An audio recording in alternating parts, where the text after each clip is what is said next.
Alright guys, we're at our second install for the day. Customer's very nice. Unfortunately, this cabinet here was not set at install. And it's for a builder that we use all the time. But I've said and said and said and said, we do not template if everything's not ready. We either got to schedule another trip, which they'll have to pay another trip charge, or if it causes problems on install, we got to charge for the extra labor. With this cabinet not being set, the top doesn't fit correctly, so I'm going to have to trim it down, and also the outlet is in the way. Had this been set, my templater very rarely makes a mistake. So I'm going to have to cut this top down, and I'm going to have to cut all the backsplash down on site, which is going to cost me time.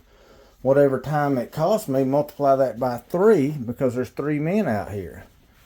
It adds up quick. And it never fails when we break our rules and do stuff that we're not supposed to do to benefit a customer. It always bites us in the butt. So every time. Every time.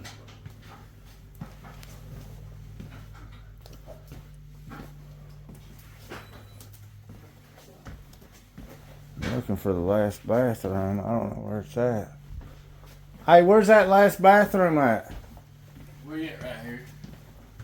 Here? Yeah, door right there.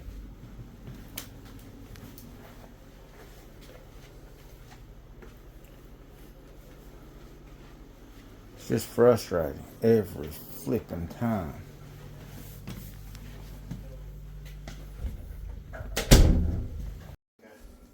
So we've got all the tops in the house now. I went ahead and leveled this up.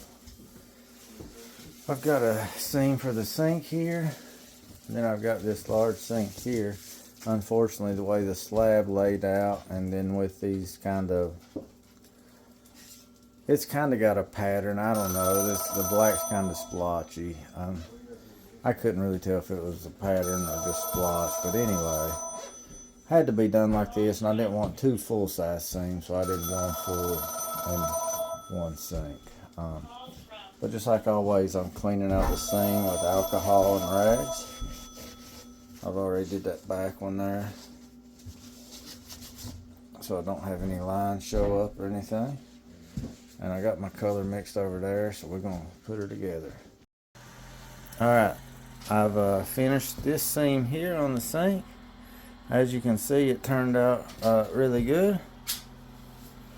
Still got to polish it, the fronts and such, but you see how I set up the grip there, the joint setter. So now I'm going to go over here and work on this one. The color turned out real well, so pretty happy with how it turned out. Alright guys, we have finished everything up. I went ahead and cut this backsplash down to 2 7/8, just under the receptacle there. And then the customer went with the drop-in sink here. Alright, this is the kitchen, guys. You can get my recommendation, you hear? Thank you very much. There's a seam here. It looks real good, I'm telling you it does. We used a transparent beige silicone so that it matched. And that, in other words, if we want to wipe everything off again, just use water, right? Soap and water is what we recommend.